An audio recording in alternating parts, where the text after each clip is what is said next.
Hello students, 8th class lesson 13 geography का आपका topic है। उसकी क्वेश्चन आंसर का हम ये वीडियो बना रहे हैं। वेरी शॉर्ट क्वेश्चन आंसर, बिल्कुल एक एक दो दो वर्ड के हैं, वो आप कर लेंगे। तो शॉर्ट आंसर से हमने स्टार्ट किया है। पहला क्वेश्चन देखें, what factors affects natural vegetation and wild life. ये कहता है वो कौन से फैक्टर्स तत्व हैं जो नेचुरल वेजिटेशन प्राकृतिक जो वनस्पति है और वाइल्ड लाइफ है उसको क्या करते हैं, प्रभावित करते हैं। तो पहले है क्लाइमेटिक फैक्टर्स। क्लाइमेटिक फैक्टर्स क्या होते हैं, जलवायु से संबंधित जो कारक होते हैं, जैसे रेनफॉल, बारिश होगी, water, light, temperature, humidity, air etcetera. यानी क्लाइमेटिक फैक्टर्स कौन से हैं, रेनफॉल है, वाटर है, ठीक है, लाइट है, टेम्परेचर है, एयर है, ह्यूमिडिटी है आदि। ह्यूमिडिटी जो हमारे एनवायरनमेंट में जो एक उस उमस बन जाती है वो। दूसरे फैक्टर्स, अदर फैक्टर्स कौन कौन से हैं, टोपोग्राफी। टोपोग्राफी होता है सतलाकृति। सतलाकृति, सतलाकृति यानी आपकी अर्थ सरफेस के ऊपर जो आपको ट्रीज हैं, प्लांट्स हैं, सोइल है, हिल्स हैं, प्लेट्यूज हैं, ये सारे क्या हैं, टोपोग्राफी एंड सोइल। तो दो फैक्टर हैं इसके, क्लाइमेटिक फैक्टर्स और अदर फैक्टर्स। सेकंड क्वेश्चन देखें, where is the deciduous monsoon forest found in India. Deciduous हमने वर्ड मीनिंग में लिखवाया था, डेसिडस होता है पर्णपाती वन, पर्णपाती, पर्णपाती मॉनसून फॉरेस्ट। ये कहता है डेसिडस मॉनसून फॉरेस्ट यानी पर्णपाती मानसून जो वन है वो भारत में कहां पाए जाते हैं। आंसर देखें, द गंगेटिक प्लेन, गंगा का जो प्लेन एरिया है, धरातलीय क्षेत्र, डेक्कन प्लेट्यू, दक्कन का पठारी क्षेत्र, ईस्टर्न घाट जो आपकी पूर्वी घाट है वो क्षेत्र, छोटा नागपुर का रीजन, प्लेट्यू रीजन यानी छोटा नागपुर का जो पठारी क्षेत्र वो, और लोअर हिमालयन फुट हिल्स, और हिमालय की जो फुट हिल्स तलहटी है उसका नीचे वाला भाग, ये वो क्षेत्र है जहां पर कैसे वन मिलते हैं हमें, डेसिडस मॉनसून फॉरेस्ट।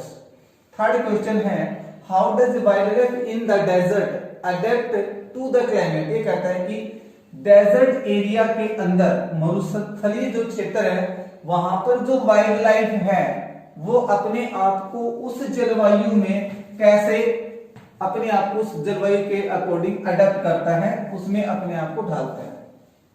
अब आंसर देखें, plants like cacti and shrubs.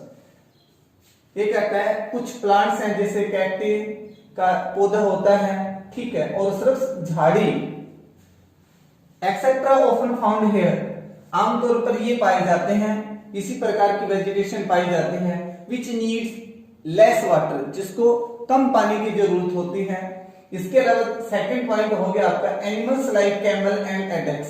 ये कहता है इसके अलावा कुछ दूसरे, जैसे यहाँ इस रीजन में पाए जाने वाले जो जानवर हैं, कैमल हो गया, एडेक्स होता है एक उत्तरी आपका उत्तरी अफ्रीका के रीजन के अंदर बड़े सींगों वाला एक, ये एक सींग वाला एक बैल होता है, ठीक है, can retain water for many days, जो कई दिनों तक अपने शरीर के अंदर पानी को बनाए रख सकता है, and can move on sand, और कई दूरी तक रेत के अंदर भी चल सकता है।